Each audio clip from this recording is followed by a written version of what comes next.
বিপ্লা ইমাম ও তলাবা পরিষদ, এটা একটা নতুন নাম আর কি। আপনারা ইতিমধ্যে শুনেছেন, আমরা এর আগে কওমি ওলামা তলাবা পরিষদ, কিছুদিন আগে এটা আমরা অ্যাডহক কমিটি করেছিলাম। আজকে ইনশাআল্লাহ আমরা এটা পরিপূর্ণ একটা কমিটি, এটা শুধু এই দিনই কাজ করার জন্য। কি কাজ করার জন্য বলেন? দিনই কাজ।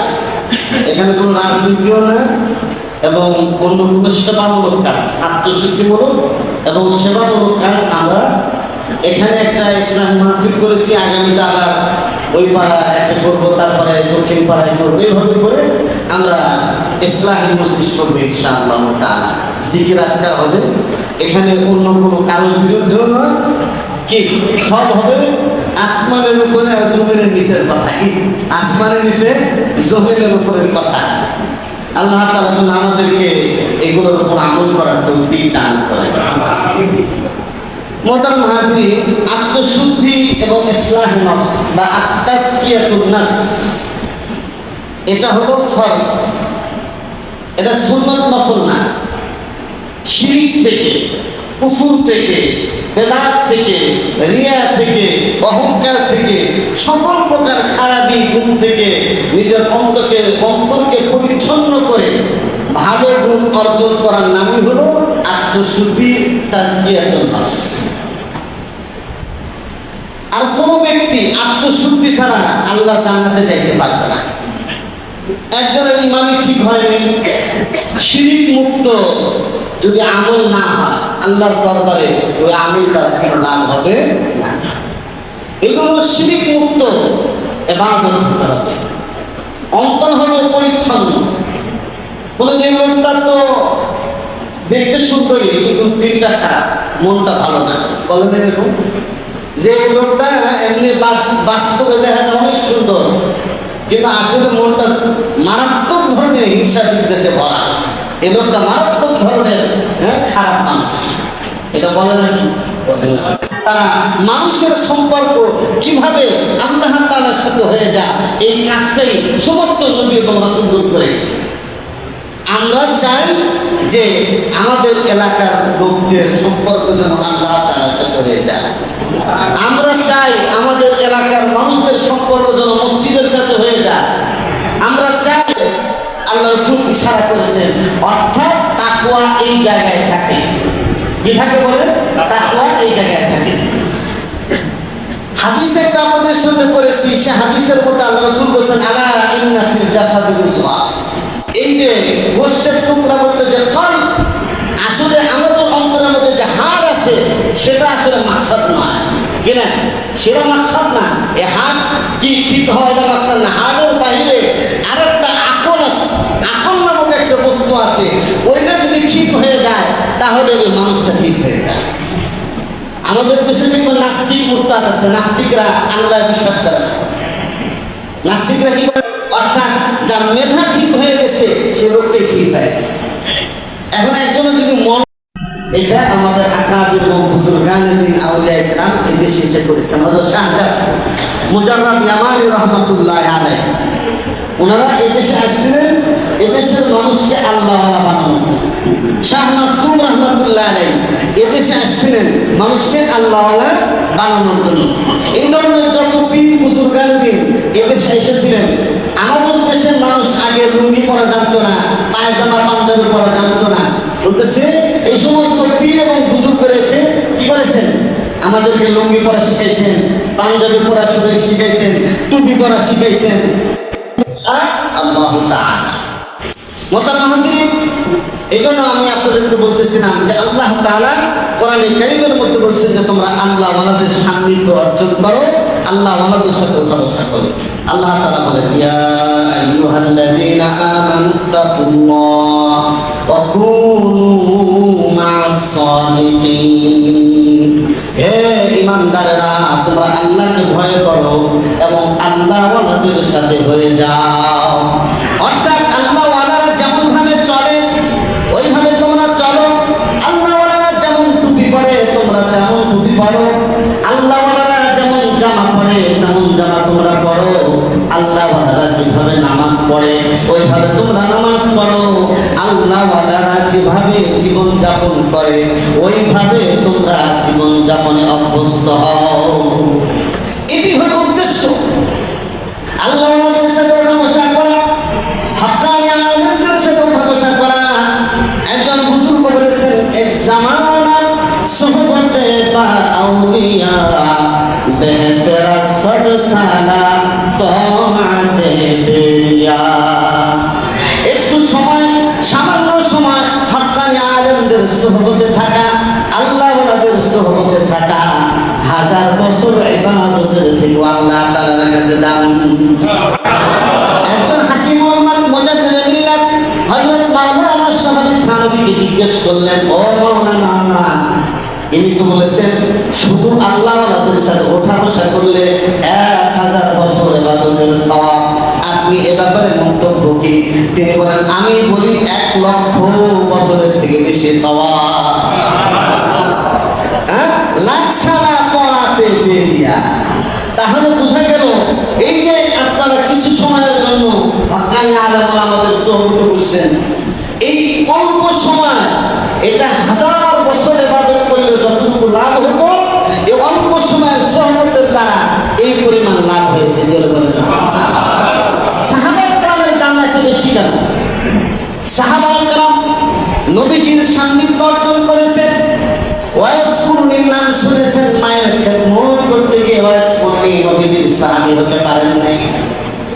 এই সব সাহাবীর কোন সাহাবীকে তোমরা অনুসরণ অনুকরণ করো, তোমাদের হেদায়েতের জন্য যথেষ্ট হয়ে যাবে। যে কোনো সাহাবীকে আপনি হযরত আবু বকরকে মানেন, আপনার হেদায়েতের জন্য যথেষ্ট। হযরত ওমরের জীবনকে রক্ষা করেন, আপনার হেদায়েতের জন্য যথেষ্ট। আপনি হযরত উসমান গনি রাদিয়াল্লাহু তাআলা আনহুর জীবনীকে রক্ষা করেন, আপনার হেদায়েতের জন্য যথেষ্ট। আপনি হযরত আলী কাররামাল্লাহু ওয়াজহার জীবনকে রক্ষা করেন, এটাই আপনার জীবন যাপন। আল্লাহ রাসূল সাল্লাল্লাহু আলাইহি ওয়াসাল্লাম কোনদিন বলেন নাই, আনাস তুমি এই কাজ কেন করলে, কেন তুমি এই কাজ করলে না? কত উন্নত ব্যবহার হলে রাসূলুল্লাহ সাল্লাল্লাহু আলাইহি ওয়াসাল্লাম তার খাদেমের সাথে এরকম সুন্দর ব্যবহার করতে পারেন। আজকে তো আমরা আমাদের নিচে যারা থাকে তাদেরকে যা তা বলি, কি বলি, মানুষই মনে করি না এরকম অবস্থা। অথচ প্রত্যেক মানুষের আল্লাহ তাআলার কাছে দাম অনেক বেশি, ঠিক কিনা বলেন? মানুষ হিসেবে মানুষের দাম আল্লাহর কাছে অনেক বেশি। তার মধ্যে মানুষের মধ্যে ওই মানুষের দাম সবচেয়ে বেশি যার সম্পর্ক আল্লাহ তাআলার সাথে। সুবহানাল্লাহ। আল্লাহ রাব্বুল আলামিন বলেন, ইন্না আক্রামাকুম ইনদাল্লাহি আতকাকুম। নিশ্চয়ই তোমাদের মধ্যে সবচেয়ে দামি মানুষ হলো যে তোমাদের মধ্যে সবচেয়ে বেশি আল্লাহকে ভয় করে। সুবহানাল্লাহ। আল্লাহর সাথে তার সম্পর্ক, তার দাম বেশি। ওই লোকটা এরকম ছোট্ট একজন দুর্বল মানুষকে দেখেও তাকে ছোট মনে করতে নাই, না জানি তার সম্পর্ক আল্লাহ তাআলার কাছে আমার থেকে অনেক বেশি, ঠিক কিনা? এই জন্য সবাইকে মূল্যায়ন করতে হবে, সবাইকে কি করতে হবে? দাম দিতে হবে। মুয়াজ্জিন সাহেবকে দাম দেয় না মানুষ, অথচ রাসূল কারীম সাল্লাল্লাহু আলাইহি ওয়াসাল্লাম বলেছেন, কিয়ামতের দিন আকবারুন নাস আ'নাকান ইয়াউমাল কিয়ামাতি আল মুআজ্জিন। ইমাম সাহেবকে মূল্যায়ন করেছে, কিন্তু মুয়াজ্জিন সাহেবের এত দাম কেন? বুঝে মুয়াজ্জিনরা তারাও দাওয়াতি কাজ করতেছে। সুবহানাল্লাহ। হ্যাঁ, এই যে অনেকে তাবলীগের কাজ করে, তারা মনে করে আমরাই শুধু তাবলীগ করতেছি, আরে মুয়াজ্জিন সাহেবও তাবলীগ করে, ঠিক কিনা? যারা মাদ্রাসায় পড়ায় তারাও করেছেন, তারা তাসবিহ নফসের কাজ করেছেন, তারা জিহাদের কাজ করেছেন। সুতরাং আলেমরা একসাথে সবগুলোই আঞ্জাম দেয়, ঠিক কিনা বলেন? প্রত্যেকটা আলেমের মধ্যে আপনি দেখবেন নবীর যে 4টি কাজ ছিল, নবীওয়ালা 4টি গুণ আল্লাহ রাখা হয়। আবু বকরের আমলের পাল্লাটাই ভারী হয়ে যাবে। দুনিয়া কি সাদাকত মে, দুনিয়া কি সাদাকত মে তেরা নাম রহেগা। আবু বকর তেরা নাম। সেখান থেকে জান্নাত জাহান্নাম সব কিছু পরিদর্শন করে আবার ওই রাত্রির মধ্যে আমি চলে এসেছি। এই কথা কি তোমরা বিশ্বাস করো? আবু জাহেল বলল, মুহাম্মদ তুমি যা বলতেছো এটা কি তোমার বন্ধু আবু বকরের কাছে আমি বলতে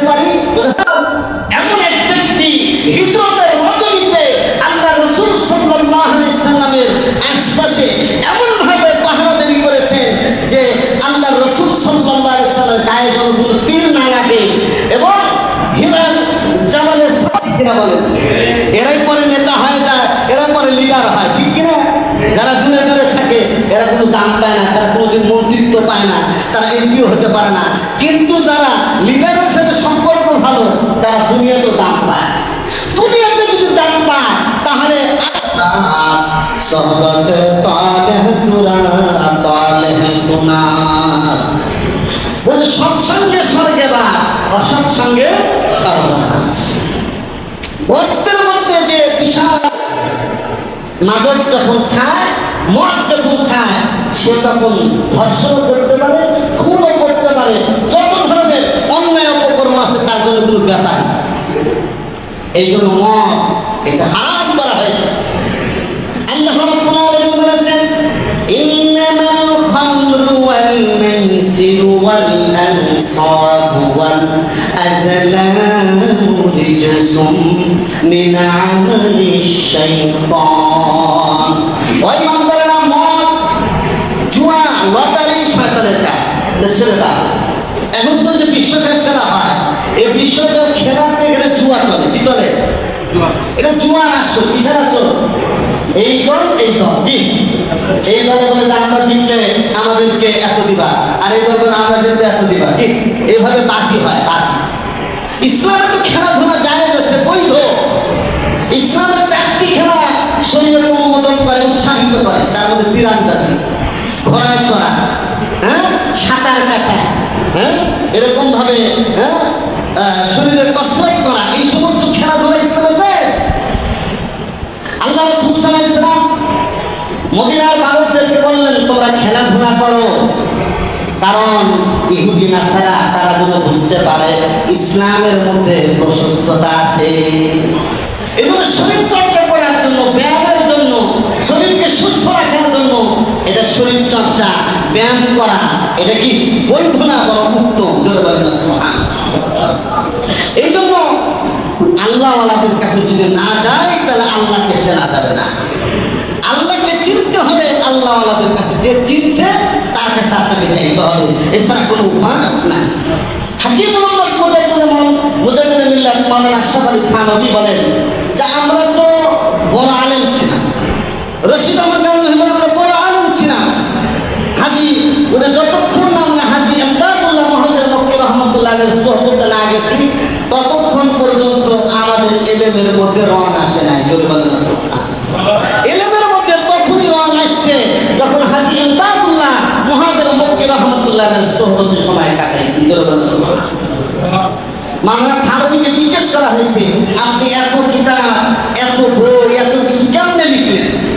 বললেন, দেখেন আপনারাও যে কিতাব পড়েছেন আমিও সেই কিতাব পড়ছি, কিন্তু আমি 3 কিতাব মোতালা করছি, 3 ওস্তাদ মোতালা করছি। একটা হলো হাজি এমদাদুল্লাহ মহাজির মক্কিকে আমি তার সহবতে ছিলাম, আমি ইয়াকুব নানতুবির সহবতে ছিলাম, আমি এরকম ভাবে কাসেম নানতুবির সহবতে ছিলাম। এই কারণে আল্লাহ তাআলা এমন ইলম আমার অন্তরের মধ্যে ফেলে দিয়েছেন যে আমি শুধু কিতাব দেখেই কিতাব লিখেছি তা নয়, আল্লাহ তাআলা আমার অন্তরের মধ্যে এমন জিনিস এলকা করেছেন, তারপরে আমি ওইগুলো কিতাবের মধ্যে লিখে দিয়েছি। তাহলে বুঝা গেল, হ্যাঁ, ওই ইলম দরকার। ওই ইলম কি বলে না, ইলমে লাদুন্নি। বলে এই লোকটা আমার মতো লেখাপড়া করেছে, দাওরা হাদিস পাস করেছে, কিন্তু এত কোথায় থেকে পায় যে আল্লাহ তাআলা প্রদত্ত ইলম তাকে দান করা হয়েছে।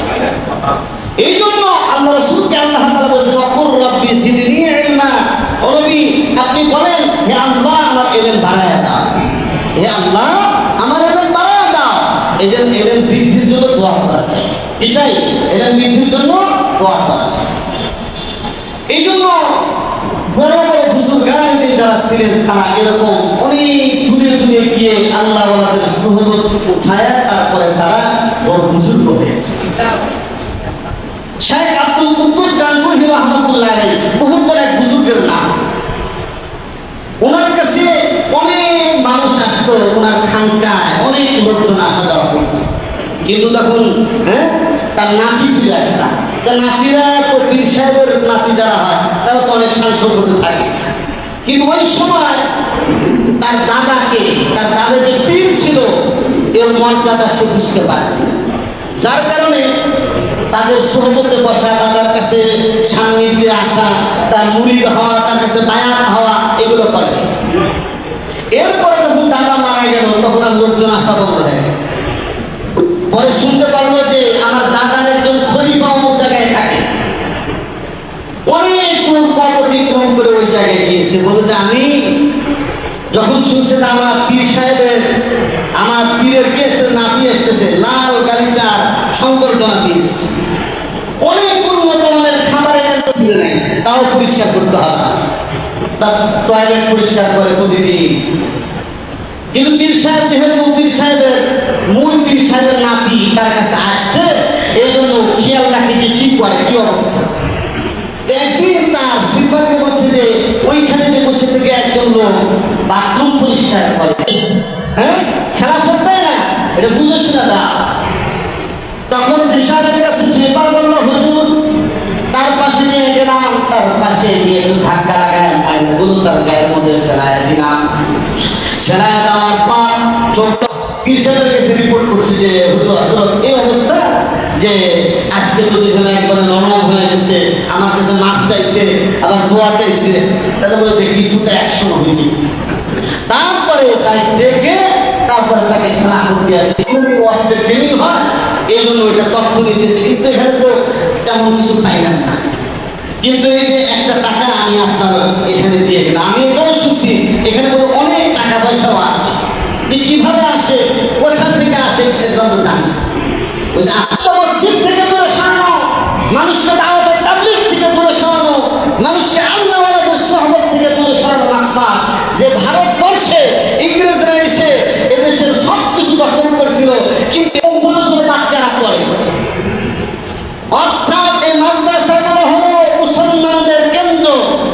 এই মাদ্রাসা যতদিন থাকবে, মসজিদ যতদিন থাকবে, আলেম ওলামারা যতদিন থাকবে, ওই মার্কিন সেবার কাজ নিয়ে ওই জায়গায় গিয়েছে।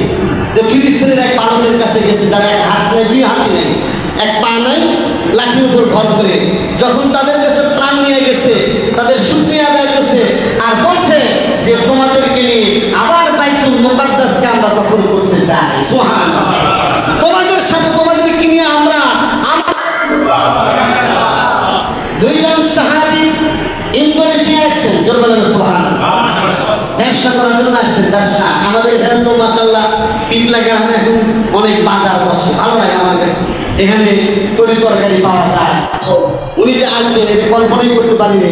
কালকে আমি একবার কল দিছিলাম, এখন হযরত দোয়া করবেন এবং সংক্ষিপ্ত 15-20 মিনিট কথা বলবেন। আশা করি এই কথা শুনে আপনারা উপকৃত হবেন। এবং আমি এটা বলবো পিপলার মানুষদেরকে যে সামনে যত মাহফিল হবে আমাদের এই বড় ভাইকে দাওয়াত দিবেন। উনি হলো এমন এক বক্তা যে কোথাও টাকা পয়সা তো নেই না, বরং উল্টা আরো দিয়ে আসে। কি আলহামদুলিল্লাহ বলেন? কোথাও তো টাকা পয়সা না, বরং উল্টা আরো দিয়ে আসে। আমরা এই কদর করার চেষ্টা করব। মাদ্রাসার মাহফিলে আমাদের সামনে যে আরো 3 মাস পর পর যে ইসলামী মাহফিল হবে, এটা আমরা মূলত পিপলা কওমি ওলামা তোলাবা পরিষদ এর উদ্যোগে ইসলামী মাহফিল, এটা দোয়াও করবেন, আল্লাহ কবুল করেন। আমরা ইসলামী মাহফিল করবো, বড় ভাই যখনই পারেন আসবেন ইনশাল্লাহ। এখানে অনেক এই খামার পাথুরিয়া মাদ্রাসার ছাত্র ছাত্রী গ্রামের আছে, আলহামদুলিল্লাহ বলেন। আমাদের ইসামউদ্দিন আছেন, ইসামউদ্দিনের মেয়ে ওখান থেকে আলেমা হয়েছে। আমার যে চাচাতো ভাই আছে, হ্যাঁ সজল, এখানে যে তারাবি পড়াইছে, সেগুলো